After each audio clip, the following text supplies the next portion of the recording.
fawal muhtadi. Man yang maknanya ya, isi mausul itu bersifat umum, siapapun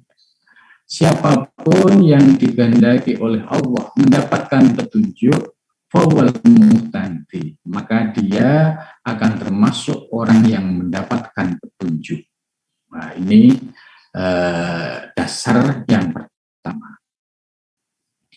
Kemudian ayat berikutnya sambungannya, wa may yudlil, dan barang siapa yang disesatkan oleh Allah, falan tajida lahu waliyan mursyida.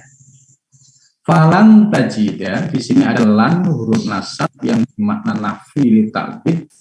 Falan tajida, maka tidak akan pernah bertemu selama-lamanya. Jadi kalau dalam itu maknanya begitu. Maka tidak akan pernah bertemu selama-lamanya, ya, waliyan, yaitu seorang pembimbing, mursyid, dan bisa memberikan ya, bimbingan rohani dan bimbingan dalam menuju Allah Subhanahu wa Ta'ala. Jadi kata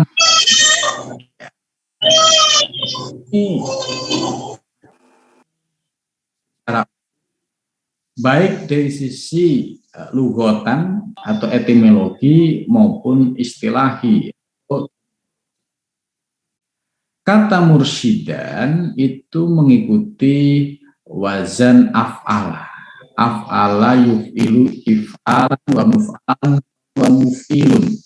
Arsada yursidu irsadan wa mursadan wa mursidun. Ya, ini ada fungsi litakiyah. Jadi artinya seorang mursyid itu adalah orang yang mendapatkan mandat rohani ya, dari Kanjeng Nabi. Kemudian beliau mendapatkan tugas untuk membimbing umat.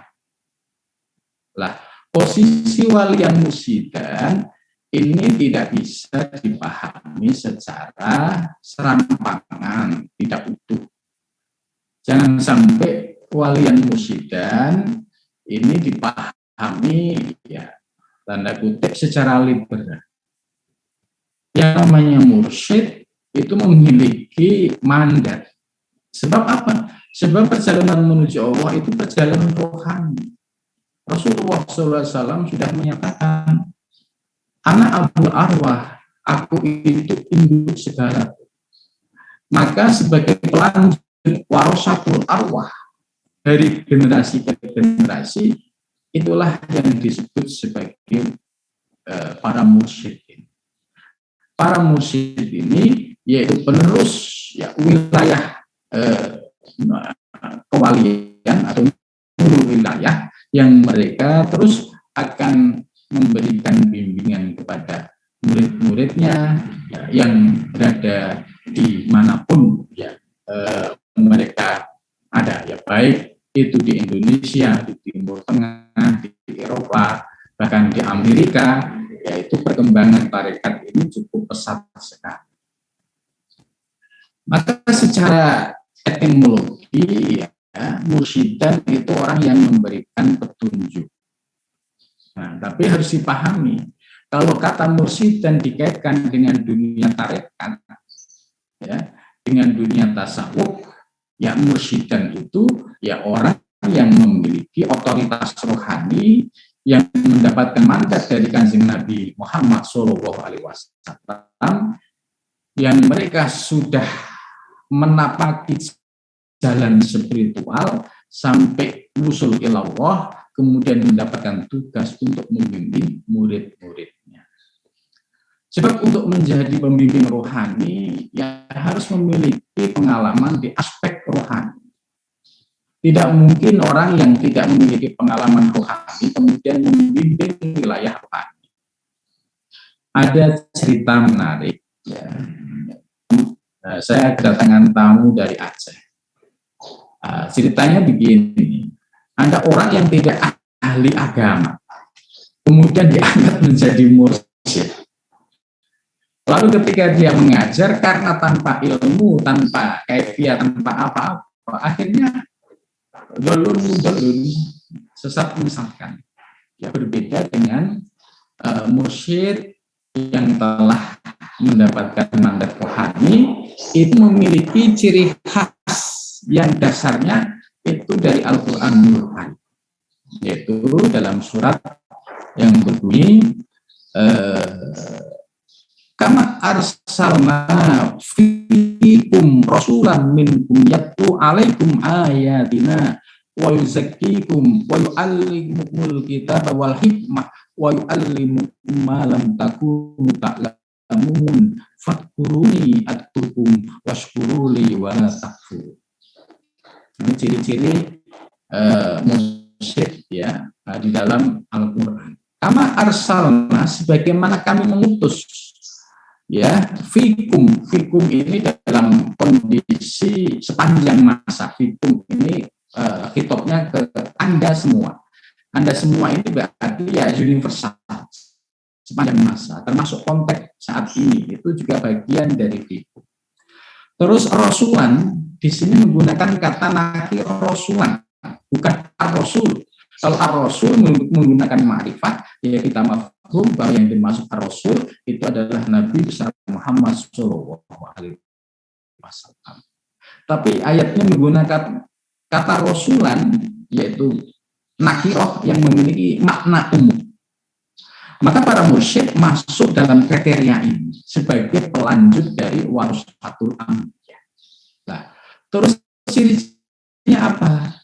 Yang pertama adalah yatlu alaikum ayatina. Mursyid ini selalu berpegang pada ayat-ayat Allah.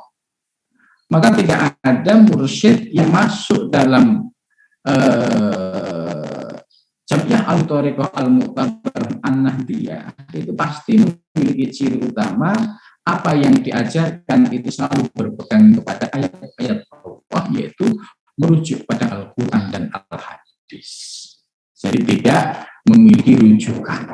Ya, ada kisah juga ini di daerah Jambi. Ya. Ada seorang yang mengaku guru spiritual, ya. Kemudian ajarannya membuat masalah di tengah masyarakat.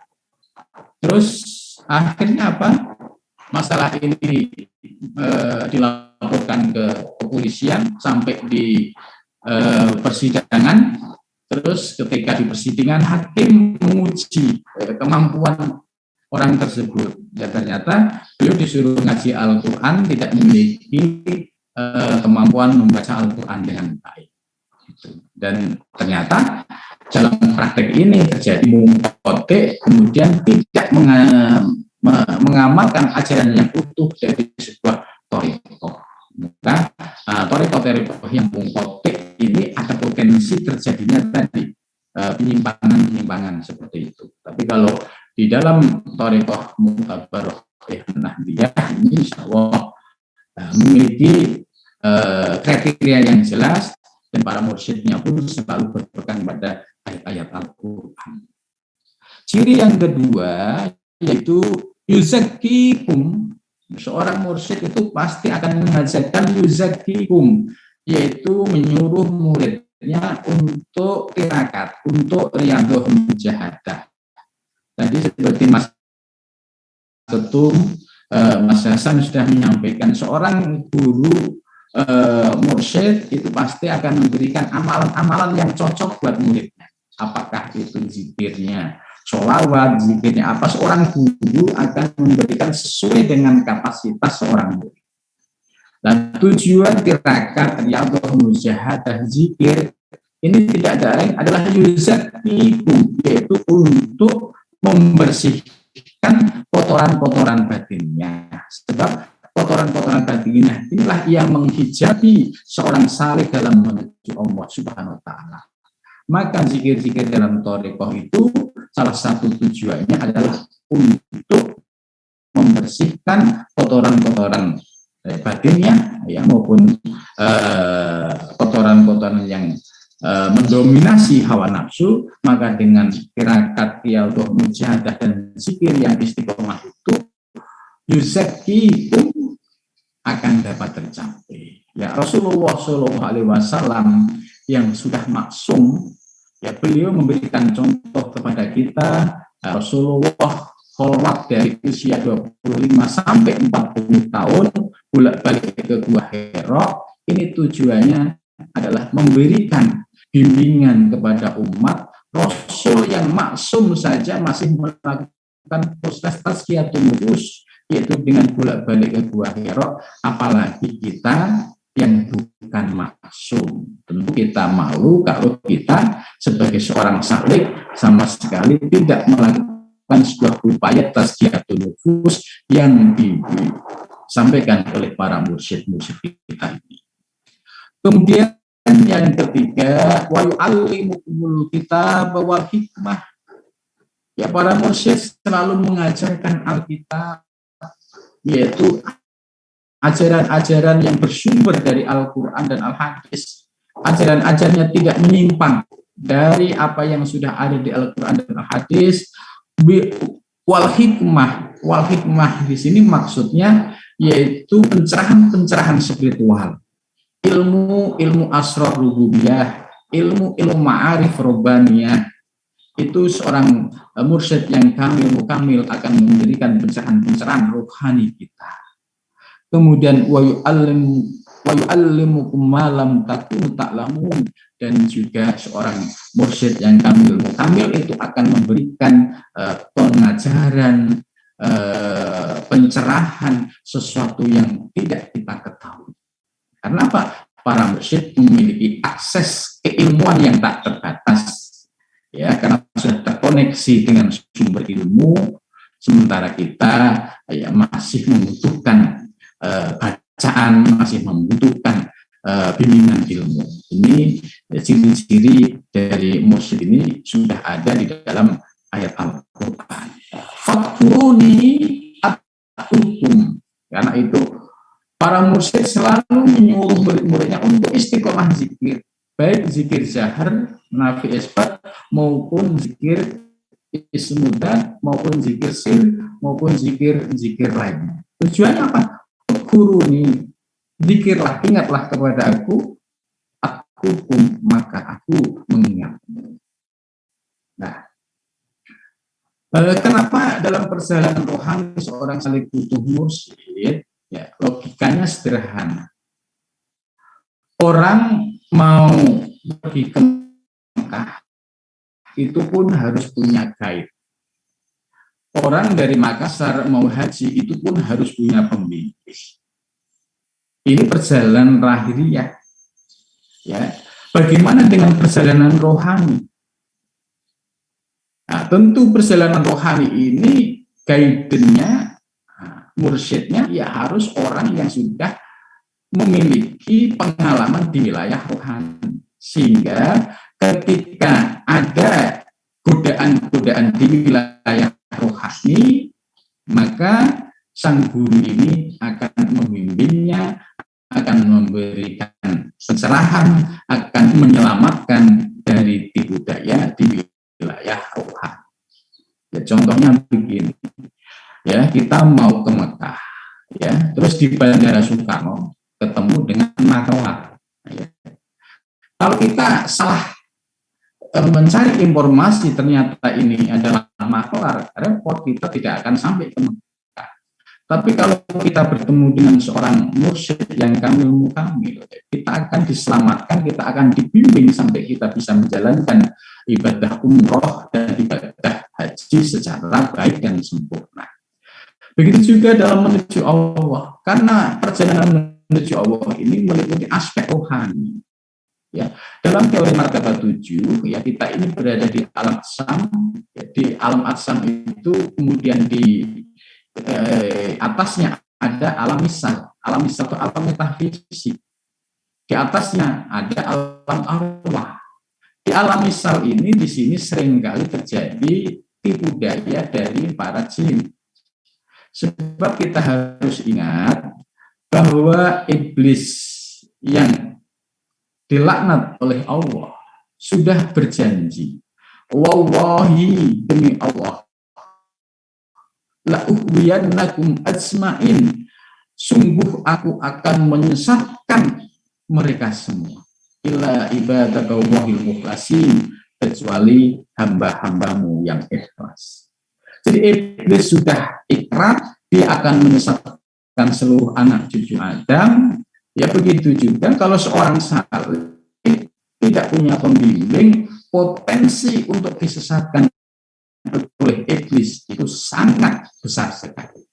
Maka ya, man laisa syaikhun fasyaihu syaitonun, ini sangat benar sekali. So banyak salih ya yang mendapatkan godaan di wilayah rohani, di wilayah alam misal, yang akhirnya dia menjadi orang yang terputus, tidak sampai dalam menuju Allah. Sehingga Ibnu Arabi menyampaikan hijab itu ada dua, ada hijab nurani, ada hijab dulmani. Hijab dulmani itu hijab-hijab yang terkait dengan persoalan duniawi, seperti ya harta, benda, jabatan. Ya, seorang saleh tidak akan terpesona dengan harta dan jabatan. Kalau dia terpesona berarti dia terhijab dulmani. Nah, hijab nurani ini hijab yang ada di wilayah alam metafisik, alam misal. Nah, berupa apa tadi? Ya, baru masuk ke wilayah alam misal, ketemu jin, kemudian jinnya menyampaikan, kamu nggak usah kemana-mana lagi, kamu minta apa saya kasih. Gitu. Nah, akhirnya terpesona, akhirnya dia tidak menjadi seorang salik yang akan mengusul kepada Allah, tapi dia terpesona karena punya khodam jin, kemudian akhirnya praktek perdukunan di tengah masyarakat. Nah ini yang sering sekali terjebak pada godaan-godaan spiritual itu seperti ini. Begitu juga godaan-godaan yang lain. Nah di sini perlu pembimbing. Jangankan diri level kita yang masih banyak dosanya, levelnya Syekh Abdul Qadir Al-Jailani itu sudah nyata. Beliau seorang yang memiliki pemahaman keilmuan secara komplit. Toh dalam proses suluknya beliau pun digoda oleh iblis. Maka jangan terlalu kemelinti ya, masuk ke wilayah rohani terus nggak usah pakai mursidan. Nah, ini ya sangat salah sekali, dan ini bisa berbahaya apalagi ini disampaikan oleh seorang tokoh. Kemudian dampaknya bagi orang awam yang belum paham soal petatorikoh, kemudian meyakini pemahaman ini. Kamu nggak usah nyari mursyid, Google itu sudah mursyid. itu sudah mursyid. Lah, ini bahaya sekali kalimat-kalimat seperti ini. Maka alhamdulillah ya kita senang, maka sangat responsif supaya apa? Supaya tidak ada penyesatan di dalam memahami makna mursyid yang hakiki. Sebab untuk usul sampai kepada Allah itu ya perlu bimbingan lahir dan batin, terutama bagi para mursyid yang sudah mendapatkan mandat rohani dari Rasulullah SAW. Maka dengan demikian ya bagi teman-teman kader Matan dan Jatman, insya Allah ya kita sudah paham dan meyakini hal ini, kita tinggal istiqomah menjalankan apa yang sudah diberikan oleh mursyid kita, baik wadifah dzikir, wadifah riyadhah mujahadah. Mudah-mudahan dengan doa dan ridho para mursyid memudahkan perjalanan kita untuk usul ke Allah Subhanahu wa taala. Sekali lagi mohon maaf ya, mohon maaf warnaka apabila dalam penjelasan saya ada kekurangan dan kehilafan, itu sebagai ya pertanda kebutuhan kami dan perkenan uang maka untuk senantiasa membimbing kepada kami. Terima kasih. Wassalamualaikum warahmatullahi wabarakatuh. Waalaikumsalam warahmatullahi wabarakatuh. Terima kasih Bapak Dr. Kiai Haji Ali Abdillah. Selanjutnya kita beralih ke narasumber kedua, yaitu Bapak Dr. Kiai Haji Ruslan Wahab, Wakil Suriah Jatman Provinsi Sulawesi Selatan. Pada Al-Mukarram kami persilahkan dengan hormat.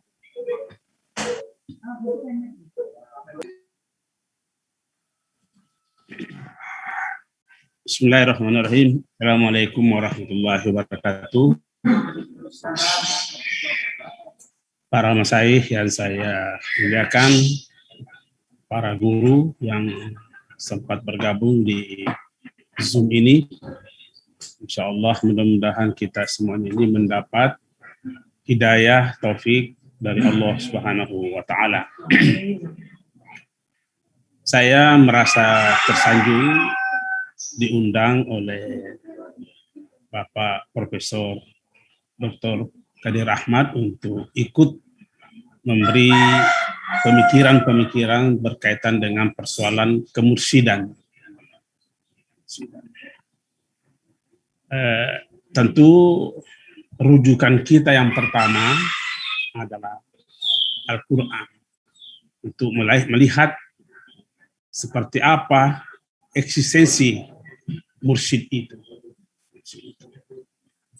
Nah, menurut bacaan saya, dengan mencoba melihat kata-kata rasyadah di dalam Al-Quran, saya mau berkesimpulan dan sebagai menjadi kata kunci bagi diri saya, bahwa sesungguhnya mursyid itu adalah rukun dalam sebuah kehidupan. Tidak sah hidup tanpa mursyid. Bahkan hidup ini tidak ada tanpa mursyid. Siapa mursyid pertama? Mursyid pertama itu adalah Allah. Ayat-ayat banyak yang mendukung itu. Kita ambil contoh ketika Nabi Musa berdialog dengan Khidir, hal attabiqu ala an tu'allimani bima ullimta rusyda. Bolehkah saya mengikuti kamu untuk mendapatkan ilmu yang telah diajarkan oleh Allah kepadamu? Siapa pengajar pertama di sini? Bukan Khidir, Allah yang mengajarkan Khidir rusydan. Jadi rukun kehidupan itu adalah mursyid. Tidak sah hidup ini kalau tidak ada mursyid. Saya mau berpendapat seperti itu. Boleh saya salah, boleh juga dipikir-pikir itu. Ayat yang menjadikan pemikiran saya mau menempatkan mursyid sebagai rukun daripada hidup ini, adalah Allah juga berfirman dalam surah Al-Anbiya itu berkatakan, walaqad ataina Ibrahim rusydahu. Siapa yang berkata walaqad ataina Ibrahim? Allah. Sungguh kami telah memberi Ibrahim rusnya. Siapa pelaku pada rus di sini? Allah. Berarti kita mau berkata mursyid pertama dan utama adalah Allah. Makanya saya mau mengatakan bahwa rukunnya hidup itu adalah mursyid. Rukun itu. Bahkan kaidah mengatakan bahwa ma la yatimul wajibu illa bihi fahuwa wajibun. Ketika ada sesuatu yang dianggap wajib dan tidak sempurna kewajibannya tanpa dengannya itu, maka itu sebenarnya sudah wajib.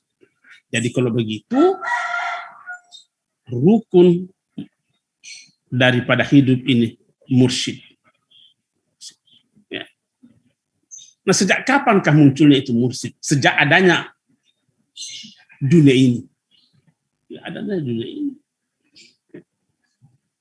Tadi kita mengatakan pelaku pertama dari mursyid itu adalah Allah. Dengan ayat-ayat yang kita. Nah, sekarang mari kita melihat apa itu rusyd. Nah, itu banyak ulama-ulama kita memberikan penggambaran bahwa rusyd itu adalah, saya tadi mencoba membuka beberapa referensi, adalah bulughul insani darajatan minal kamalatin nafsiyati i'tikadan wa khulukan wa amalan wa halan. Yang namanya rusdun itu adalah capaian batin seseorang untuk mendapatkan derajat yang sempurna dari segi ruhaniyah, baik dari segi akidah, ataupun dari segi akhlak, ataupun dari segi perbuatan, ataupun dari segi al-hal. Ini al-hal ini yang susah.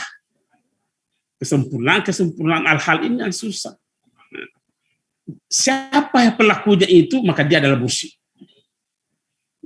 Nah, tentu kita mengatakan bahwa setelah Allah memberikan rusnya kepada para kekasih-kekasihnya, maka yang meneruskannya itu adalah Rasulullah Shallallahu Alaihi Wasallam, yang memberikan rusdan kepada umat manusia ini. Jadi saya mau sedikit tambah daripada judul ini, posisi mursyid bagi seorang salik terbatas. Saya mengatakan posisi mursyid bagi kehidupan manusia. Mau tarikat, mau ahli tarikat, mau bukan ahli tarikat, harus bermursyid. Harus bermursyid. Karena dia hidup. Hidup itu adalah memerlukan mursyid. Tanpa mursyid, hidup ini tidak benar. Siapa yang memberikan bimbingan? Allah. Nah, sekarang datang Rasulullah Sallallahu Alaihi Wasallam. Apakah terbatas kepada orang-orang, kepada orang umat Islam saya? Tidak. Kama arsalna fiikum rasulan yatlu alaikum ayatina. Ya. Datanglah Rasulullah, misi pertamanya Rasulullah. Banyak situ disebutkan, ya, dalam ayat ini banyak disebutkan di situ misi Rasulullah. Tapi yang pertama adalah yatlu ayatina, memberi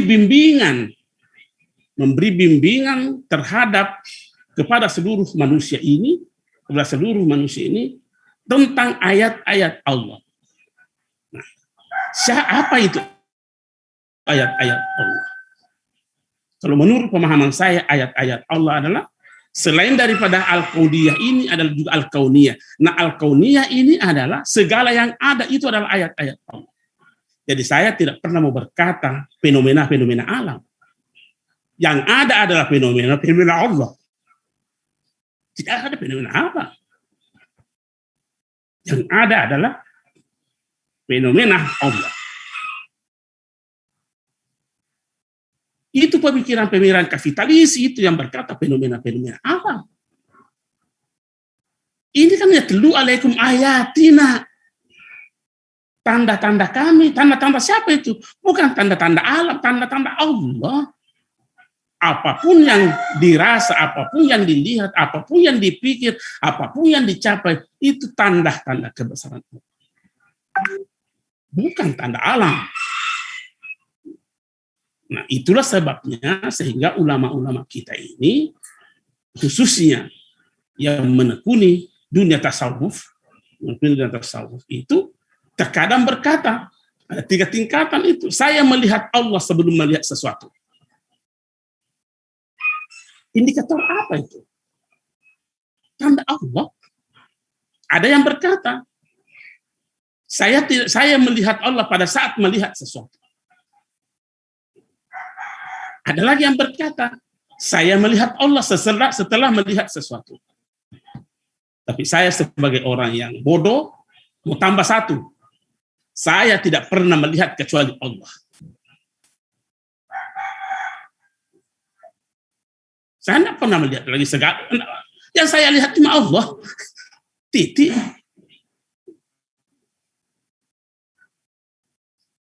Nah, karena memang kita ini dalam hidup ini, agama kita ini menuntun, mursyid itu menuntun kita untuk berpikir secara substantif. Menuntun kita untuk berpikir secara substansi. Bukan disuruh kita berpikir yang parsial-parsial itu. Yang menjadi masalah ini karena dicampuri oleh pemikiran kapitalis untuk melihat posisi seorang mursyid. Nah, yang melanjutkan misi Rasulullah siapa? Adalah orang-orang yang mendapat hidayah, mendapat izin dari Allah Subhanahu wa Ta'ala. Akan ada dalam Al-Quran juga. Da'iyan ilallahi biiznihi dengan izin Allah, bukan izinnya siapa-siapa. Harus mendapat izin dari Allah. Biiznihi. Mursyid itu berada pada posisi itu. Jadi saya mau berkata bahwa posisi makamnya itu mursyid adalah makam nubuwah, tapi tidak bisa digelar sebagai nabi. Makamnya itu makam seperti itu, tapi bukan nabi. Ya. Karena kenabian itu sudah tidak bisa ada nabi secara Muhammad, tapi posisinya makamnya bisa menempati makam seperti itu. Kan Nabi sendiri yang bilang, ulama ummati ka'ambiya Bani Israil. Ulamanya umatku itu adalah sama dengan nabi-nabinya Bani Israil. Itu hadis itu. Ada beliau ahli hadis di sana. Ulama ummati ka'ambiya Bani Israil. Nabi itu mempertegas, al ulama'u warasatul anbiya. Jangan pernah kita berpikir bahwa kemursyiden itu nanti pada masa hidupnya. Oh, enggak. Orang yang berpikir seperti itu salah kaprah dalam memaknai mati. Salah kaprah. Menurut saya. Ya. Mati tidak identik dengan tiada. Mati tidak identik dengan tiada. Pernahkah kita tiada? Di mana stasiun kita berada pernah tiada? Tidak pernah. Alam yang berubah-ubah yang kita lewati. Jadi saya pernah menyatakan begini, bahwa manusia itu dari ada menjadi ada, bukan dari tiada menjadi ada. Ada yang protes. Bagaimana ayat kaifa takfuruna billahi wa kuntum amwatan fa ahyaakum summa yumitukum summa, itu mati. Sebab mati itu tidak identik dengan tiada. Jangan identikkan mati dengan tiada. Beri contoh. Jadi kalau Bapak naik ke tanah suci, Anda memberi salam kepada makam di tempat Rasulullah SAW, apa kita katakan? Assalamualaikum ya. Kita memberi salam kepada ada atau kepada yang tiada? Ya? Kita memberi salam kepada ada atau kepada yang tiada? Kita berbicara ke kuburan, assalamualaikum ya ahlal diyar, ahlal kubur. Kita memberi salam kepada siapa? Kepada ada ya kepada yang tiada? Tentu kita menjawab ya kepada yang ada. Oh, kalau begitu tidak identik mati dengan tiada.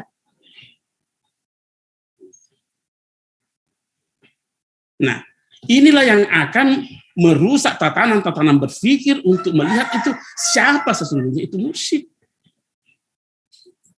Melenceng cara berpikir. Justru saya mau berkata begini, baik itu makna mati dalam makna majazi ataupun mati makna dalam hakiki, sesungguhnya pada saat matinya lah seseorang banyak informasi ilmu-ilmu yang dia dapat. Bukan Pak, lebih banyak didapat orang mati ilmu-ilmu itu dibanding orang yang hidup. Kenapa? Orang yang hidup ini yang syahadah-syahadah yang dia lihat, yang konkret-konkret yang dia lihat. Ada ulama itu berkatakan begini, al-mautu fa inna bihi inkishaful umuril gaibiyah. Baru terungkap semua itu hal-hal yang gaib setelah mati. Nah, mati ini apa yang dimaksud? Kalau mati berpisah dengan roh dan nyawa, nah itu belum tentu mati rohani, mati yang dikehendaki oleh. Mati itu ada sesungguhnya adalah Anda lepas daripada esensi diri Anda, mengabaikan esensi diri Anda. Seperti matinya Musa pada saat melihat, disuruh melihat di gunung. Itu konsep al-fana. Nah, bimbingan kehidupan inilah yang bisa menyelamatkan kita. Karena kalau ini mengkristal dalam pemikiran kita, sekecil apapun makhluk itu tidak berani kita menzalimi. Di mana bertajallinya Allah? Di mana bertajallinya? Di mana kan nampaknya Allah? Tidak ada tempat lain kecuali kepada sesuatu, kepada makhluknya. Bertajallinya Allah di mana? Coba cari selain daripada makhluk, mau dapat di mana? Nah, ini didukung oleh ayat. Falamma tajalla rabbuhu lil jabal. Ketika Allah bertajalli di gunung. Gunung itu alam atau bukan? Alam. Tapi kenapa Allah mengatakan tajalla rabbuhu lil jabal? Nampak di gunung, ja'alahu dakkan. Gunung ini menjadi meletus. Pertanyaannya, meletus seperti apa? Kalau saya memaknai, bukan meletus, meledak, hancur, tapi hilang eksistensinya gunung itu. Maka yang nampak adalah la ilaha illallah. Hilang. Sama. Wahara sa'ikan. Musa pada saat itu tersungkur, pingsan. Apakah pingsan tidak sadar? Menurut pemahaman saya bukan situ. Hilang eksistensinya Musa. Maka yang mewujud adalah la ilaha illallah. Inilah mati seperti ini. Lebih banyak dia tahu. Dan posisi mursyid ada pada di situ. Dan mursyid ada pada di situ.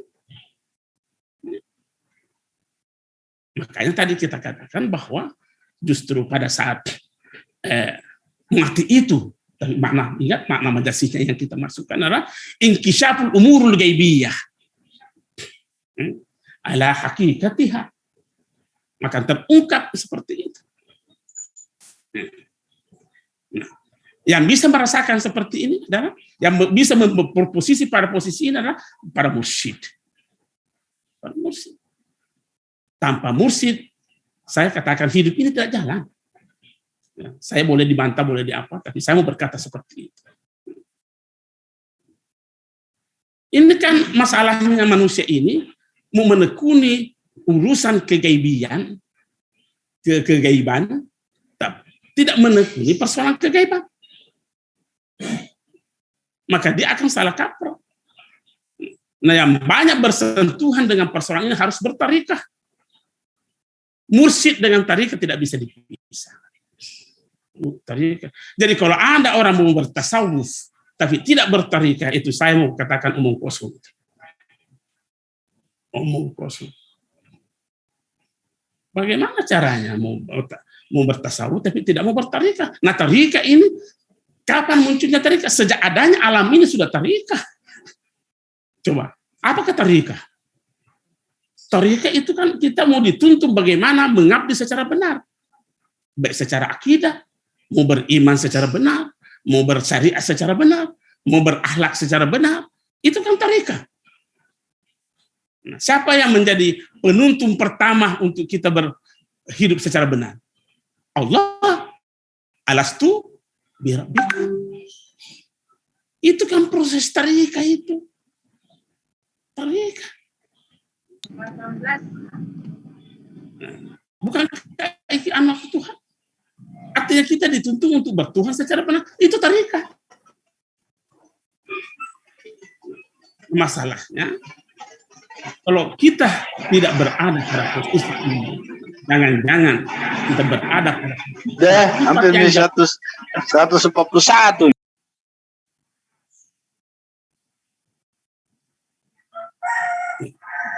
Ya, kita ulangi.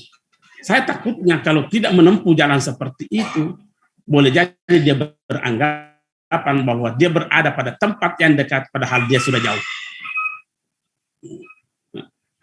Boleh jadi dia beranggapan bahwa dia sudah diterima, padahal pada sesungguhnya dia orang ditolak dari Allah. Ditolak. Itu kata-kata sufisme orang ulama kita seperti itu. Jadi saya mau katakan bahwa bertarikah, persoalan tarikah, tasawuf, mursyid tidak bisa dipisah. Dan tidak bisa dipisah kehidupan ini. Rukun bahagia yang tak terpisahkan dengan itu. Nah, coba kita lihat lagi ayat. Allah berfirman. Ketika Allah berfirman kepada Ibrahim, aslim. Aslim. Apa artinya aslim? Berserah dirilah. Ini tuntunan apa ini? Terikat. Apa jawabannya Ibrahim? Aslamtu li rabbil alamin. Oh ya Allah, saya sudah terima. Ada bayat, ada serah penyerahan ini. Saya terima. Aslamtu li rabbil alamin. Saya sudah berserah diri kepada Allah Subhanahu wa taala. Proses apa itu? Ini bimbingan-bimbingan seperti ini dalam arenanya inilah persoalan al-irsyad. Pelakunya namanya mursyid. Yang dilakukan namanya rusdun atau irsyadun. Seperti tadi kita dengarkan itu dari uraya-uraya sarafnya, memang rasyada, masdarnya rasyada adalah rusdun. Mendapat tambahan arsyada menjadi irsyad, pelakunya namanya mursyid. Jadi kalau mau menemukan kata-kata mursyid di dalam Al-Quran, baca Al-Quran. Jadi saya sering ditanya orang, bagaimana sesungguhnya itu bertasawuf? Mau aku paham tasawuf, baca Al-Quran. Baca Al-Quran, baca hadis. Baca hadis. Karena di situ tuntunan yang sempurna untuk mengenal seperti itu. Nah, bahkan ada lebih ekstrim kalau kita banyak membaca kitab, ya. Pentingnya memang mursyid itu dalam kehidupan ini. Syekh Tibi itu berkata, apa katanya? Saya membacakan bahasa aslinya. La yang bagi lil alim, tidak pantas sebagai seorang ilmuwan. Walau tabahhara fil ilm, sekalipun ilmunya seluas laut. Hatta sara wahidah ahli zamanihi, sehingga dia menjadi satu-satunya referensi dalam kehidupan ini. Saking hebatnya ini orang. La yang bagi ayyaktani'a bima alimahu, merasa cukup dengan ilmunya, harus bermursyid.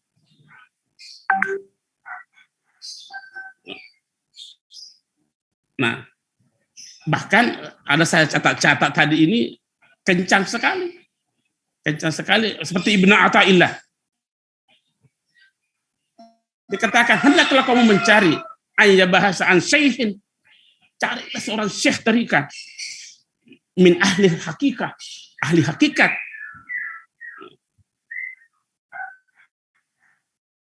Fa iza wajadtahu, kalau kamu sudah menemukannya, falyatamassal, ikuti gerakannya, ikuti apa yang diperintahkan, karena dia itu adalah miftahul falah, kunci keberuntungan, wa misbahul arwahi, dan lentera hati. Kalau Imam Ghazali itu lain lagi kata-katanya. Kalau Al-Ghazali itu mengatakan mursyid itu fardu ain. Fardu ain. Bukan fardu kifayah. Fardu ain. Boleh dibuka di dalam kitabnya Al-Ghazali. Kalau tidak ada buku tak ke rumah, saya tunjukkan itu referensi. Kalau saya tidak perlihatkan, saya kasih mobilku pulang. Cuma tidak enak kalau kita judi toh. Ini untuk meyakinkan.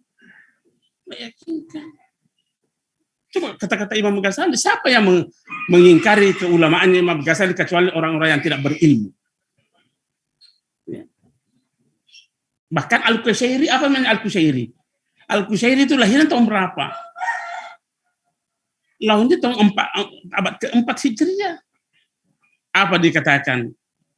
Yajibu alal murid an yata'addab. Wajib seorang murid atau seorang salik atau seorang apa namanya, an yata'addab bi syaihin, untuk mengabdi, untuk menuntut, meminta apa itu petunjuk tentang tata krama kepada seorang syekh.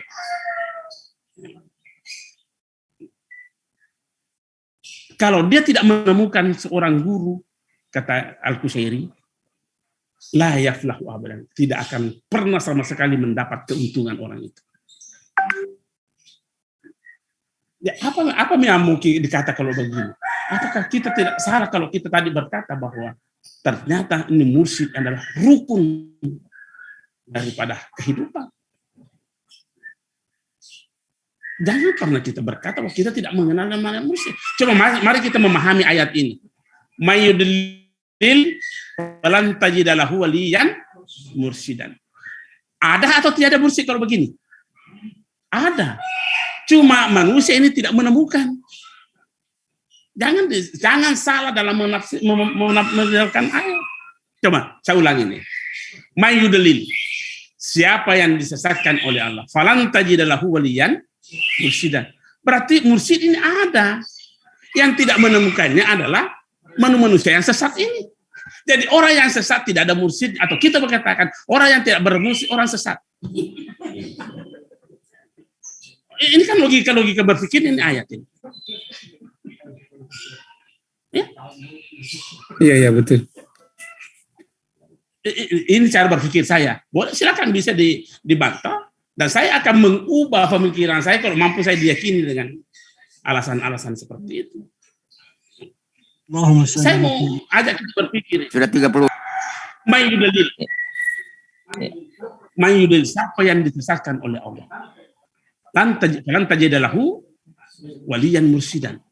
Kalau begitu mursyid ini ada. Cuma manusia ini tidak menemukan. Mohon maaf Pak, waktu sudah 30 menit. Nanti sebentar kita kembangkan di ada dialog. Ya, jadi saya mau berkata seperti tadi itu bahwa mursyid itulah rukun daripada hidup ini. Orang yang tidak ada mursyid tidak sempurna hidupnya. Tidak sempurna hidupnya. Orang mati dalam artian sesungguhnya itu. Pada dan itu matinya itu. Ya. Jadi orang yang tidak kalau kita mau balik mafhumnya ini ayat ini, kalau tidak ada orang yang tidak menemukan mursyid adalah orang sesat. Jadi kalau orang sesat itu tidak ada mursyidnya, orang yang tidak mursyidnya adalah orang. Karena ini kan yang menuntun kita kepada persoalan-persoalan kegaiban adalah mursyid ini. Semua orientasi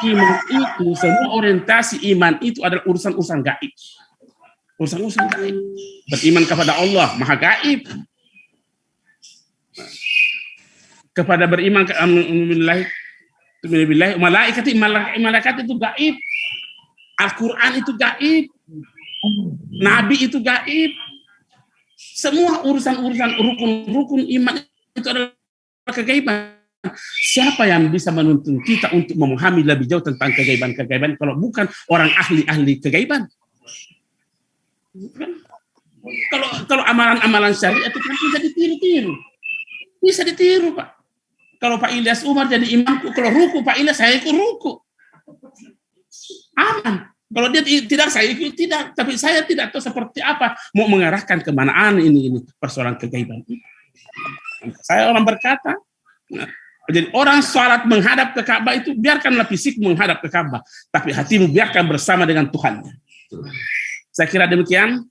Mohon maaf kalau agak kencang sedikit. Semangat itu Pak. Mantap. Lebih dan Wallahumma bisa dialog, biasa bertanya. Alhamdulillah. Tadi penjelasan dari dua pengkaji kita. Yang pertama dari Bapak Dr. Kiai Ali Abdillah, yang kedua Bapak Dr. Kiai Haji Ruslan Wahab. Pada intinya bahwa dalil tentang wajibnya kita bermursyid itu pada surah Al-Kahfi ayat 17, yaitu potongan ayatnya mayyahdillahu fahuwal muhtad wa mayyudlil falan tajida lahu waliyan mursyida. Bapak Ibu yang kami hormati, yang kami muliakan, selanjutnya kita akan persilahkan guru kami Syekh Sayyid Abdurrahim As-Sajjad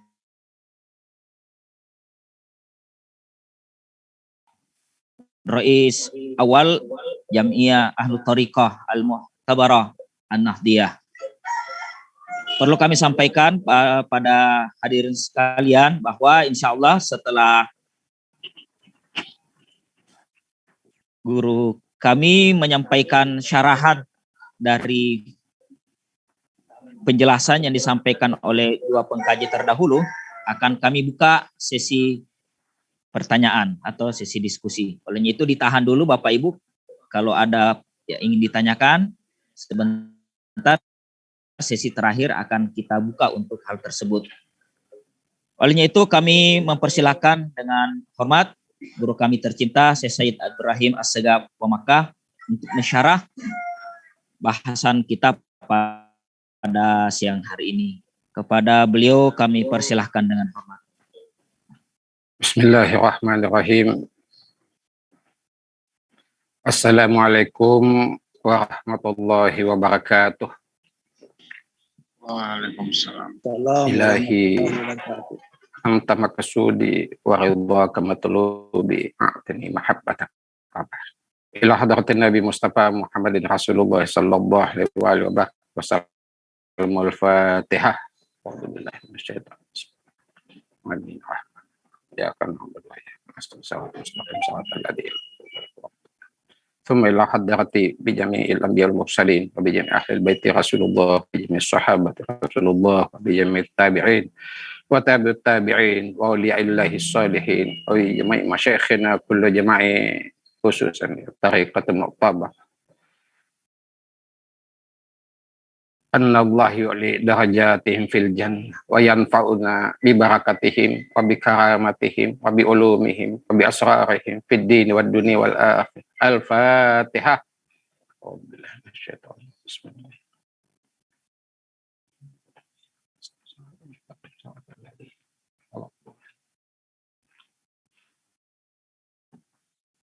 Alhamdulillah. Alhamdulillahirabbil alamin. Allahumma fashalli wa sallim ala sayyidina Muhammad wa ala ali sayyidina Muhammad. Amma ba'd. Para pemateri yang saya muliakan, sudah sangat dahsyat ini sebetulnya. Kalau mau disyarah ini mulai dari Akhina Fillah Hasan Habibi saja itu sambutannya sudah dahsyat sekali. Profesor Kadir Ahmad juga demikian, dan Akhina Fillah Kiai Haji Ali Abdullah juga, dan Akhina Fillah Kiai Ruslan Wahab juga. Subhanallah. Jadi kalau mau disyarah ini saya menyinggung juga tentang fungsi fungsi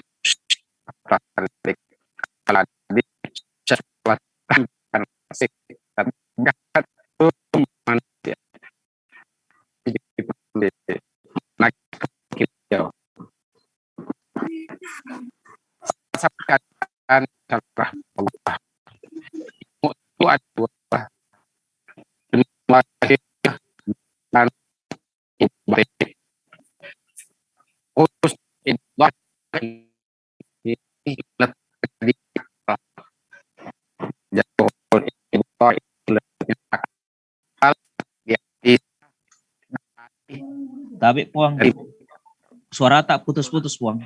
Tolong teknisi dibantu dulu.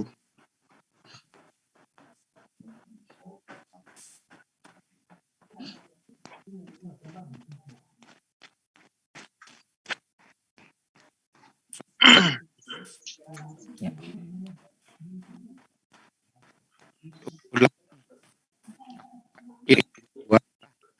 Masih Puang, tapi Puang masih putus-putus Puang.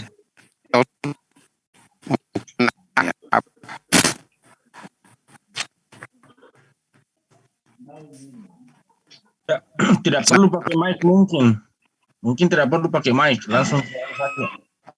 Ya, manual aja.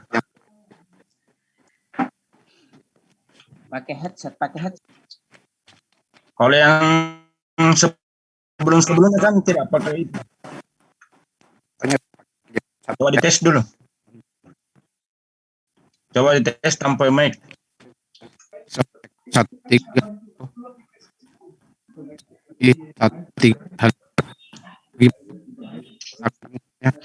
Aduh, bising teknisi jadi.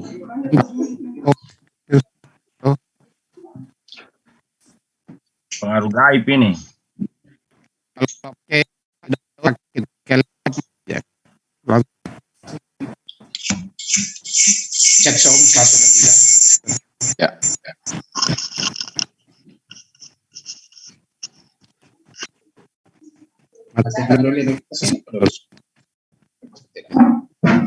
Mic-nya saja mungkin, manual saja, langsung ke laptop.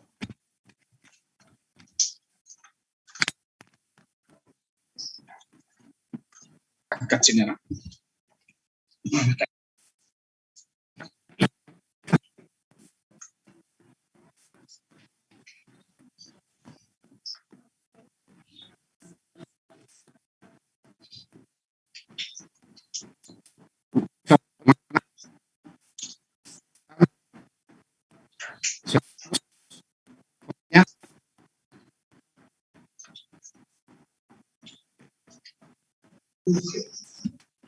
Mana? Ini. Cek sound. Oke, Bagaimana? Sudah bagus? Bagus, Puang, ya. Mantap. Sam? Bagus, Puang. Oke, mantap itu. Sudah bagus? Puang bisa digeser-geser laptopnya saja supaya muka tak kelihatan jelas. Tanggapan kalau yang dengar. Suaranya sudah bagus, Puang. Suaranya sudah bagus, sisa laptop digeser. Jadi saya ulang sekali lagi bahwa ilmu itu ada dua, ilmu zahir dan ilmu batin. Urusan ilmu zahir ini yang nampak-nampak ini itu berada pada wilayah akal. Izin, Puang. Wilayah akal adalah wilayah analisa. Izin. Wilayah analisa turunannya ya diskusi. Isi diskusi itu ya membaca dan membanding-bandingkan. Untuk apa? Setelah kita menguasai itu, kita akan bisa menjadi konsultan yang baik. Dan urusan konsultan ini lewat logika kita bisa memilih mana konsultan yang cocok sama saya. Itu urusan akal, pikiran. Yang turunannya tadi. Sedangkan batin itu turunannya ke hati, qalbu. Kalau ke hati itu, qalbu itu bukan pada wilayah menganalisa, tetapi pada wilayah az-zauq, merasakan. Apinedi. Kalau orang Makassar katakan pakasia. Jadi rasa itu dirasakan, itu wilayah hati. Untuk merasakannya itu, apakah diskusi? Bukan. Apakah analisa? Bukan. Akan tetapi, kata mursyid kami adalah akareso, ngelakoni. Jadi kalau kita melakoni, itu akareso. Sejuta diskusi tidak ada gunanya kalau tidak dilakoni. Karena memang wilayah diskusi itu wilayah tadi adalah wilayah nyangkut pada pikiran saja, bukan pada hati. Jadi kalau kita ingin melakukan, membicarakan, membahas tentang ilmu hikmah di dalam wilayah tasawuf yang dilakoni oleh para ahli thariqah, intinya adalah akaresom, ngelakoni. Nah, kalau diskusi itu membanding-bandingkan pendapat satu dengan pendapat lain, dari kitab yang satu dengan kitab yang lain, kalau akaresom berasa berada pada wilayah sami'na wa ata'na. Kepada siapa? Kepada yang mengajari kita tentang rasa, tentang papineding. Kalau kita membanding-bandingkan dan kita melihatnya dia hanya kalau tadi wilayah zahir, wilayah akad itu membanding-bandingkan, melihat kitab dan segala macamnya itu, sehingga bisalah kita mengangkat dia sebagai konsultan. Tetapi wilayah hati, wilayah rasa bukan hanya konsultan, akan tetapi kita sami'na wa ta'na, karena yang memberikan rasa kita, yang memasukkan rasa kita itu tadi adalah seorang dokter. Itulah fungsi mursyid. Jadi mursyid itu tidak hanya sebagai konsultan, tetapi dia dokter.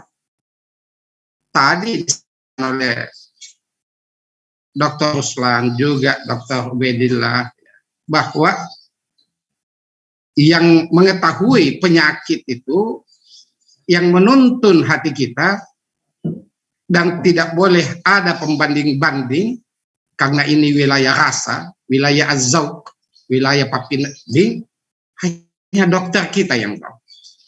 Dia di mursyid kita. Apalagi tadi sudah disinggung dalam tinjauan logahnya ya. Mursyid, irsyad. Irsyad itu hubungan dengan ilahiyah. Dokter itu yang menuntun karena dia tahu kondisi kita. Sehingga mursyid itu, mursyid yang bijak, tahu penyakit jamaahnya, tahu kebutuhan muridnya. Ada murid yang diberikan zikir, cukup pada zikir tubuh dululah. Sewaktu kita disampaikan, dituntun, diberitahukan oleh mursyid kita bahwa cukup zikir la ilaha illallah dulu, seorang murid harus sami'na wa ta'na. Jangan memburu untuk mau melatih, melakoni zikir sir, zikir hati. Nah, ini karena kenapa? Mursyid itu adalah dokter. Dokter tahu kebutuhan kita. Kalau dokter katakan minum vitamin 3 kali sehari, jangan dikasih 4 dan jangan dikurangi 2. Ikut 3 kali sehari. Kalau dokter katakan makan obat ini sebelum makan atau sesudah makan, ikuti itu. Itulah dokter. Kemudian dokter itu tahu penggantinya. Mursyid itu tahu penggantinya, sehingga ada khalifah. Jadi khalifah itu tidak didiskusikan di jemaah, siapa ya yang bisa jadi khalifah saya, bagaimana pendapat kalian? Oh, itu wilayah akal itu. Tetapi wilayah hati, wilayah batin, wilayah rasa, wilayah az-zauq itu adalah tuntunannya, petunjuknya dua dari mursyid, siapa yang diangkat menjadi khalifah. Bukan didiskusikan. Kalau wilayah batin tadi, wilayah zahir tadi, kita rapat sama-sama siapa ya yang cocok jadi khalifah dan badan dan segala macam. Kalau wilayah hati tidak, mursyid yang menentukan. Begitupun dokter, dokter yang menentukan siapa yang bakal menggantikannya kalau dia meninggalkan wilayah itu. Misalnya dokternya ke Jepang, dia akan kamu ya yang gantikan saya untuk mendeteksi penyakit pasien saya ini. Begitulah fungsi posisi mursyid. Kenapa demikian? Karena ini adalah perjalanan rohaninya. Tadi Dr. Ruslan itu subhanallah ya, dengan sebetulnya baru pemanasannya katanya tadi, tapi itu sudah cukup pemanasan Pak Dokter ya. Bahwa itu perjalanan rohaninya. Bagaimana seorang mursyid itu mengantar para muridnya pada wilayah alam mulk, kemudian menuntun, menaikkan lagi kepada wilayah alam malakut, bahkan sampai ke alam jabarut. Setelah di alam jabarut, mursyid mundur, dan disitulah dia akan Syekh Ahmad At-Tijani rahimahullah menambah bahwa selain lahut ada lagi hahut. Menurut Syekh Ahmad At-Tijani rahimahullah, mursyid Tijani. Ini semuanya mesti lewat mursyid. Kalau tidak demikian, ya mungkin bahasanya Dr. Ruslan lain, tetapi mungkin bahasa saya lain, tapi maknanya sama. Apa itu? Kita hanya berada pada wilayah halusinasi. Ayo kita iling. Kita hadirkan Allah di dalam diri kita. Kita khusyukkan hati kita. Bos, bagaimana menghadirkan Allah? terlalu jauh menghadirkan Allah. Menghadirkan diri saja susah. Ini kan kadang ini saya dengar ceramah kemarin itu di video, ayo kita menghadirkan Allah dalam batin kita. Pak Ustadz, menghadirkan Allah, menghadirkan dirimu saja susah. Mengkompromikan antara ikrar bil lisan wa tasdiqu bil qalb itu susah. Itu dululah yang diajari, baru bicara tentang menghadirkan Allah Subhanahu wa taala jalla jalaluh. Ini banyak sekarang ya. Tadi Dr. Ruslan saya tertarik ini sebetulnya nyambung saja pada Dr. Ruslan. Banyak berada pada halusinasi setelah membaca kitab. Bacaan kitab tidak menuntut seseorang untuk menjadi mursyid. Bagaimana kitabnya Dr. Ruslan di rumahnya itu? Berapa lemari di sana banyaknya? Lebih banyak kitabnya Dr. Ruslan daripada mursyidnya, daripada Puan Nuntun, daripada Puan Lopo di sana. Tetapi Dr. Ruslan tahu bahwa ini wilayah kitab ini lain wilayahnya dan wilayah hati lain wilayahnya. Saya mesti butuh penuntun, butuh guidance tadi karena loncatan-loncatan tadi dari alam mulk ke alam malakut, ke alam malakut itu alam ridha ya. Kemudian ke alam jabarut, ke lahut. Ini mursyid punya urusan. Itu tidak ada di kitab, tapi ada di hati. Inilah yang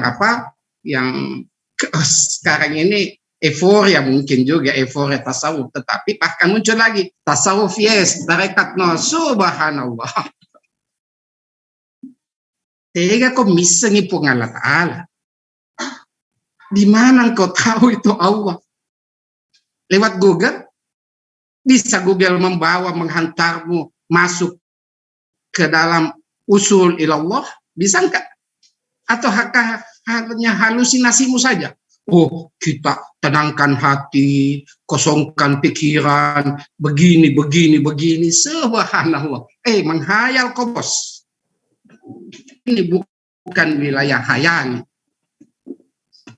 Tetapi mesti ada penuntun gaib, ada energi di situ. Makanya disitulah kehebatannya tarekat, karena ada penuntun energi yang tidak putus sampai ke baginda Rasulullah. Apa itu? Itulah baiat. Ada bahasa mengatakan bahwa tidak penting kita bermursyid. Mursyid itu hanya cocok untuk petani, subhanallah. Ini satu kesombongan. Tapi kita paham, karena memang wilayah-wilayah asahan batin mereka tidak ada di situ. Jadi muncul itu kesombongan. Takabur. Memandang enteng orang. Bapak, tahulah bahwa begitu kalau Anda punya ilmu, sudah merasa alim, ilmu banyak. Bagaimana kealimannya Syekh Yusuf Taj Al-Khalwati rahimahullah. Itu pun masih mencari ilmu untuk mau dibaiat kepada seorang mursyid. Bagaimana kehebatannya, keilmuannya Syekh Abdul Karim As-Samali rahimahullah. Beliau menjelajah sampai kemana-mana untuk mencari mursyid dibanding Anda keilmuanmu itu. Kemudian Anda katakan cukup saja orang petani, subhanallah. Yang mana lebih pintar dengan Arsyad Al-Banjari dan banyak lagi, baik pada ulama mutaakhirin, ulama salaf, semuanya para alim. Untuk apa? Untuk menyambung energi. Ada sahabat saya pernah datang di rumah saya di sini. Dia dulunya di Malaysia, kemudian dia jadi guru besar di Brunei Darussalam. Namanya Profesor Dr. Habib Hamid Al-Mahdadi. Itu keluarganya Imam Masjid Raya, Syekh Malik. Dia bilang sama saya, Puang Maka, saya ini baru datang dari Yaman. Saya sebetulnya tetapi saya cari beliau, saya tidak ketemu. Katanya ada di Yaman. Saya bikin lagi, minta lagi ke kedutaan, saya masuk lagi ke Yaman, saya buru. Untuk apa itu, Prof. Habib? Dia bilang, saya ingin dibaiat untuk memasukkan energi kalimat la ilaha illallah. Seorang profesor, bukan petani loh, ini bukan petani. Dan kealimannya subhanallah, saya untuk Indonesia ini saya masih bisa sangat-sangat andalkan. Begitu kealimannya, sehingga dia tidak mau dilepas di Brunei Darussalam dan dia dibayar mahal di sana. Itu bukan petani yang mencari itu kemana kemari. Jadi inilah. Kenapa demikian? Karena ada keangkuhan di dalam hati. Sekali lagi, wilayah kemursidan bukan wilayah kitab. Tadi coba tanya Dr. Ruslan. Lebih banyak beliau bukunya, kitabnya daripada mursyid. Tetapi mursyidnya dia sangat yakin, walaupun disembelih Dr. Ruslan, tidak dipisahkan badannya, dia tidak akan meninggalkan mursyidnya, karena di situ ada energi ilahiyah yang tinggi. Allahumma sholli ala sayyidina Muhammad wa ala sayyidina. Jadi itu fungsi mursyid. Makanya memang kalau ada orang mau bicara tasawuf, bicara tarekat, kemudian bukan pelaku tarekat, nah ini yang susah. Yang susah. Saya saja ini sudah 40 tahun bertarekat, mengkaji tarekat, sangat-sangat rendah. Masih sangat kurang ilmu yang saya dapatkan. Apalagi kalau seorang yang bukan di ahlinya, karena sekarang ini banyak dokter bukan ahlinya. Banyak profesor bukan ahlinya. Baru 5 tahun, 6 tahun, ya cenderung untuk mengasah-ngasah hatinya, versinya. Kemudian ingin berfatwa, subhanallah. Hati-hati wahai saudaraku dimanapun kalian berada. Kalau memasuki wilayah batin itu, hilangkan kesombongan. Kalian tidak beda dengan iblis. Apa sih bedanya iblis dengan kalian? Kepintaran mau diandalkan dengan membaca kitab. Bukan di situ wilayah. Makanya kalau kalian belum mau bermursyid, bolehlah. Kalau Dr. Ruslan tadi katakan tidak ada jalannya. Kalau saya katakan pesan ya Allah, karena itu juga soal hidayah. Bagaimana Syekh Abdul Qadir Jailani radhiyallahu anhu wadu'an kealimannya. Tetapi dia cari jalan terus sampai ingin dibaiat oleh Abu Sa'id Al-Mubarak. Bagaimana kealimannya Syekh Hasan As-Sazili rahimahullah. Tetapi dia mencari jalan terus sehingga dia mendapatkan mursyidnya dan ditalkin oleh Syekh Abdul Salam. Kemudian Hasan As-Sazili ini dari Sazilia itu punya mursyid. Ya. Al-Mursi itu lagi tidak begitu pintar menulis, tetapi muridnya Ibnu Athaillah Sakandari itu alim. Bagaimana kehebatannya Ibnu Athaillah, tapi dia masih mencari Syahabuddin Al-Mursi itu sebagai mursyidnya. Bahkan Al-Mursi lagi punya satu murid lagi yang sangat populer. Siapa itu? Al-Bushiri. Al-Bushiri itu penulis kitab Burdah. Ya. Itu dari tarekat Sazilia. Ini mereka mencari, bukan petani. Bahkan Syekh Ahmad At-Tijani meninggalkan kampungnya setelah dia fakih betul, alim betul, dia cari guru keliling sampai di Fez, sampai di Maroko, ke Mesir, hanya mencari mursyid untuk ditalqin. Bukan orang bodoh mereka itu. Kemudian dengan sekarang, dengan lantangnya kita katakan, mursyid itu hanya dibutuhkan oleh petani yang bodoh. Na'udzubillah, innalillahi. Taubatlah kalian ini. Tapi sudahlah, karena itu wilayah hidayah, bukan wilayah ilmu. Jadi itu mursyid itu penting sekali. Sebab tadi Syekh Ruslan dan Ali Ubaidillah itu menjelaskan bagaimana susahnya itu. Innaka kaduhun ila rabbika kadahan famulaki. Tidak gampang. Jangan masukkan halusinasimu. Oh, kasih begini ya, ambil udu, kemenyan, baju yang yang bersih, khusyukkan hati. Itu perangkat-perangkatnya. Tetapi menerbangkan usul ila Allah, mesti ada guidance di situ. Tadi dikatakan malah syaihatun, siapa yang tidak ada syekhnya maka setan syekhnya. Inilah ya yang mesti di apa. Makanya kalau ingin kita melihat persoalan tasawuf ini mesti utuh, apalagi mesti kuat kita punya keilmuan kita. Kita mesti melihat bahwa tasawuf itu epistemologinya, tarekat itu aksiologinya, dan kajian hakikat adalah ontologi. Tasawuf, tarekat, kajian, dan hakikat ini tidak bisa dimasukkan di dalam kajian teosofi. Salah. Maaf ya, saya katakan salah. Karena angle-nya berbeda, paradigmanya berbeda di dalam teori ilmu pengetahuan dalam filsafat ilmu. Enggak bisa. Urusan kita mau mengkaji air, tetapi yang kita bahas minyak tanah. Betul, sama-sama dari perut bumi, tapi tidak ketemu, Pak. Begitupun kajian teosofi, kita masukkan tasawuf di dalamnya. Apalagi kita tidak kuasai epistemologinya tasawuf, aksiologinya tarekat.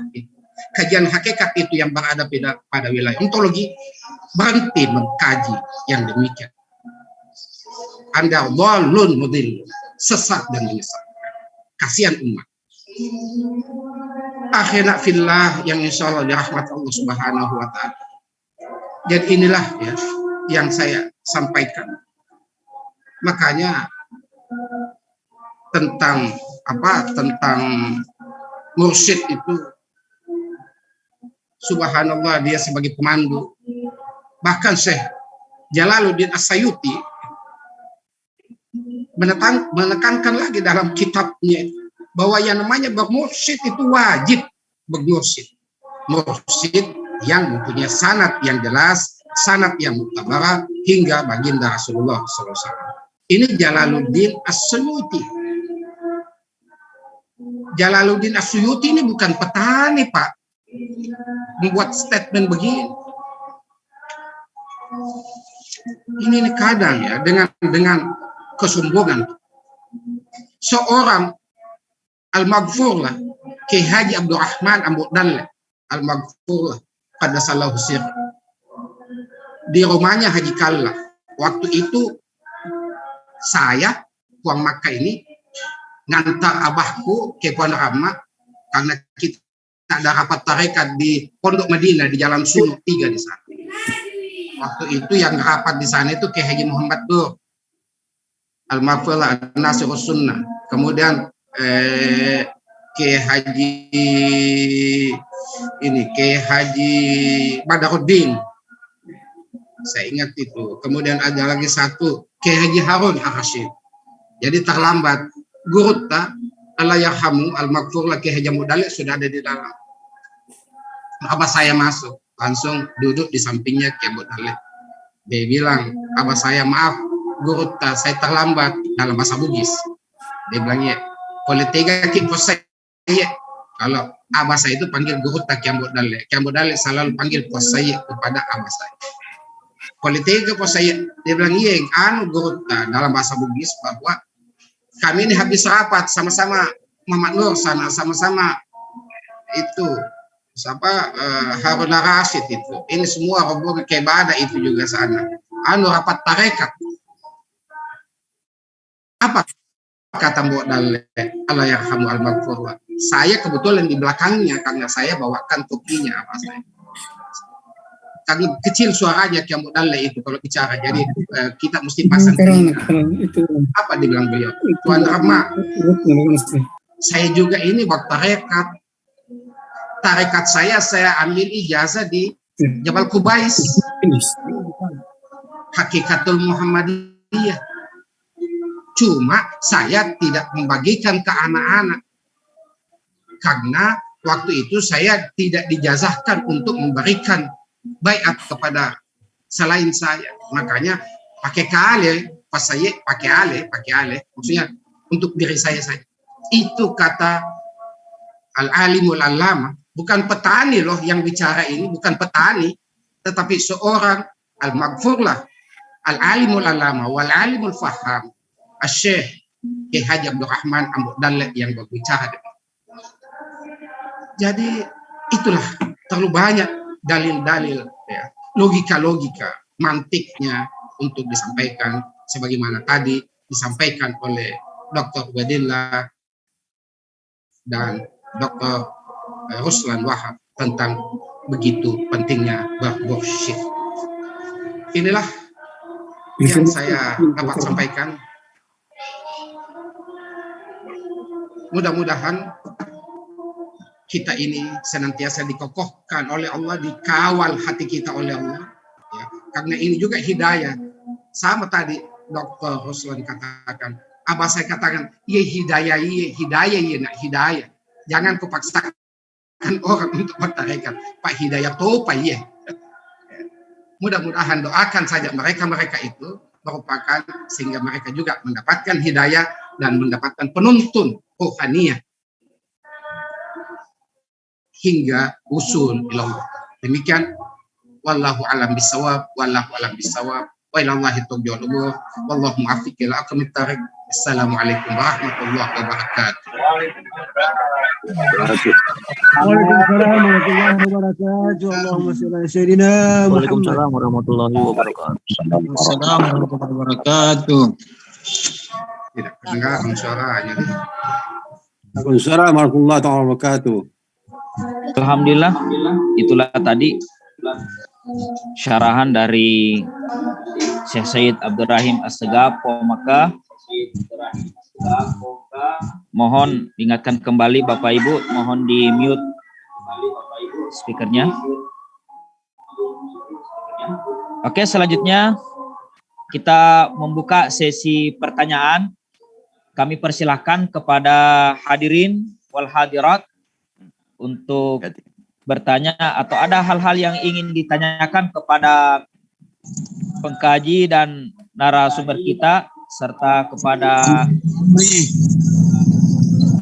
Bang Makkah. Kami persilahkan dengan hormat dengan menyebutkan nama, kemudian pertanyaannya disampaikan secara singkat dan jelas.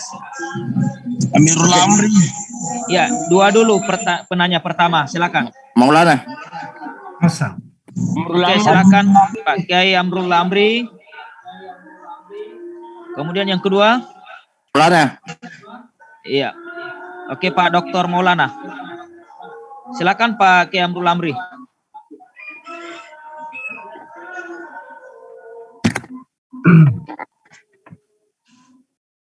Oke, Amri bisa kelihatan mukanya? Ya, tunggu. Ya. Yap. Hadir ini Gus Nurul Gufran ini. Nurul Gufran hadir. Selamat bergabung Gus Nurul Gufran. Silakan Pak Kiai Amrul Amri.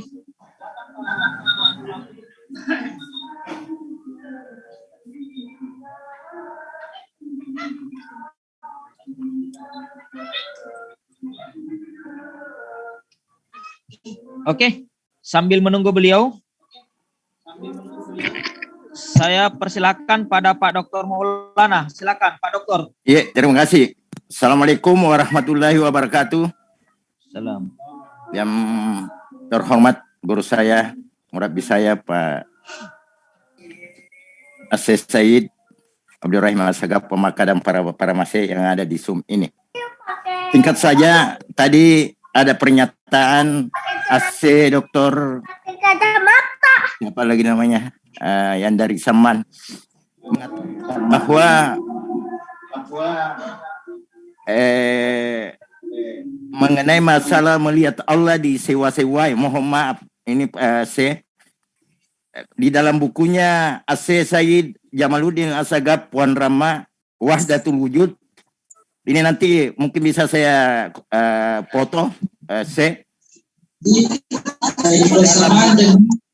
di dalam buku itu dikatakan bahwa pernyataan Abu Bakar, Sayyidina Abu Bakar, Sayyidina Utsman, Sayyidina Umar berbeda-beda. Adapun pernyataan Anda tadi, mohon maaf itu pernyataannya Sayyidina Ali. De wite sewa-sewa sangat dinami waku ita. Mohon maaf, itu sedikit pelurusan. Kalau Anda tidak percaya, ada kitabnya As-Syekh Sayyid Jamaluddin As-Sagaf Pohon Rama di rumah. Terima kasih. Assalamualaikum warahmatullahi wabarakatuh. Maulana.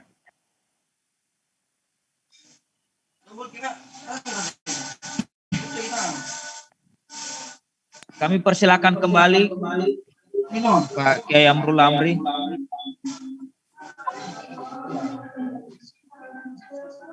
Oke, sambil menunggu beliau, kami buka pertanyaan. Silakan, silakan Pak Kiai. Ya, yang pertama saya pertanyakan berapa hari ini? Mohon diulang Pak Kiai. Apa syarat-syaratnya sampai orang itu berhak menjadi mursyid? Apakah penunjukan dari mursyid sendiri ataukah ada syarat-syarat tertentu bahwa orang inilah bisa menjadi mursyid tersebut? Oke, terima kasih. Oke, dari Pandi. Pak Nurdin. Oke. Saya kira cukup dua dulu. Apa saja. Oh ya, silakan. Halo, Wajo. Ya, silakan Pak, silakan. Assalamualaikum warahmatullahi wabarakatuh. Halo? Silakan Pak. Assalamualaikum warahmatullahi wabarakatuh. Waalaikumsalam. Alhamdulillah, terima kasih atas kesempatan yang diberikan kepada saya. Kami dari Wajo, Jakman Wajo. Jadi tadi sudah disampaikan oleh Syekh kita, Dr. Haji Dr. Roslam, menyangkut mengenai mursyid ya. Alhamdulillah, mengenai mursyid itu kewajiban mursyid setiap manusia.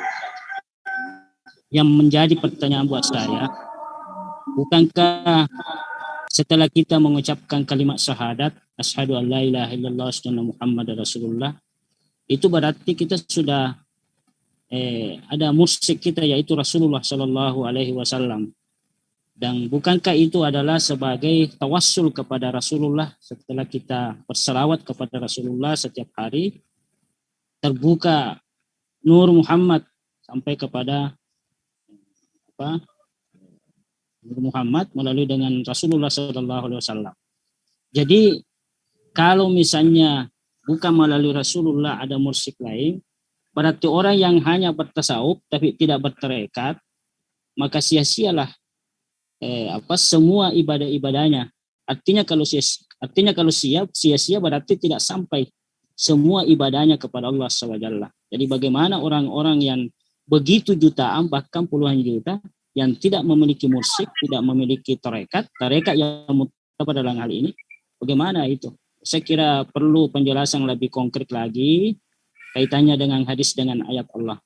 Saya kira itu demikian. Assalamualaikum warahmatullahi wabarakatuh. Moderator Nurdinani. Moderator Nurdinani. Kami persilakan pada Gus Nurul Gufron, Komisioner KPK. Gus Nurul, silakan. Oke, terima kasih. Assalamualaikum warahmatullahi wabarakatuh.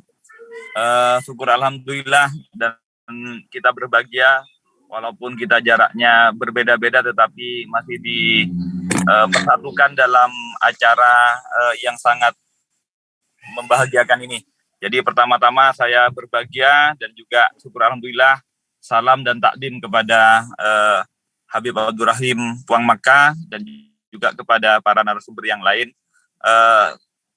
Saya sebagai bagian dari jamaah ikhwan dari Thariqah hanya ingin menyampaikan pengalaman saja ya, karena tentu saya bukan ahlinya, saya tidak memiliki kapasitas untuk menyampaikan mau'idoh, tapi saya hanya ingin menyampaikan pengalaman saja. Menurut saya apa yang disampaikan oleh Habib Puang Makkah tadi, Habib Abdurrahim, benar bahwa sesungguhnya keterikatan ataupun kejamahan dan baiat kita kepada guru mursyid itu pertama adalah hidayah dan anugerah terindah kehidupan kita gitu. Jadi kita semua dan termasuk mursyid sebenarnya adalah kepanjangan tangan kita untuk kemudian mengajak bersama-sama menjadi bagian dari ikhwan. Itu adalah proses dakwah kita. Tetapi namanya dakwah, tapi kita tidak memungkinkan atau tidak menentukan apakah yang disampaikan itu akan diterima dan akan menjadi bagian dari ikhwan thariqah. Itu adalah wewenang hidayah Allah Subhanahu wa taala. Itu pertama. Jadi bagi kita yang kebetulan sudah berbaiat pada guru mursyid, saya kira yang paling penting mari kita syukuri gitu, karena sebagaimana disampaikan oleh Habib Wang tadi, itu kita benar mungkin seperti sholat ya, takbirnya sama, rukuknya sama, lantas sujudnya sama, tapi ketika kita mendapatkan energi dari Rasulullah yang disambung melalui silsilah guru-guru mursyid kita, itu memang benar-benar berbeda rasanya, karena memang sesungguhnya ibadah kita, sholat kita kan sesungguhnya bukan sekedar ritual fisik saja, bukan bacaan bukan bacaan lisan kita, tetapi sebenarnya yang diharapkan dan dihadirkan di hadapan Allah Subhanahu wa taala adalah bagaimana kita menghadirkan diri kita berhadapan dengan Allah Subhanahu wa taala. Bahkan yang saya rasakan begitu sebagai sebuah pengalaman, kita akan nanti merasa dan dihantarkan pada pengalaman-pengalaman bahwa sesungguhnya sholat kita, ibadah kita itu bukan sajadahnya itu bukan hanya sajadah 1x2 meter, masjid atau musolanya bukan hanya di masjid dan musola. Sesungguhnya hamparan bumi ini semuanya adalah musola ya, semuanya adalah sajadah. Sesungguhnya ruang langit dan bumi ini adalah ruang masjid dan musola kita untuk tetap kita beribadah, untuk kemudian kita menghadirkan Allah itu bukan hanya pada saat sholat, tapi dalam keseharian. Ini sangat penting menurut saya, utamanya dalam ketatanegaraan maupun bidang muamalah ya. Mau berdagang, kalau perdagangannya merasa bagian dari mempermudah, memediasi antara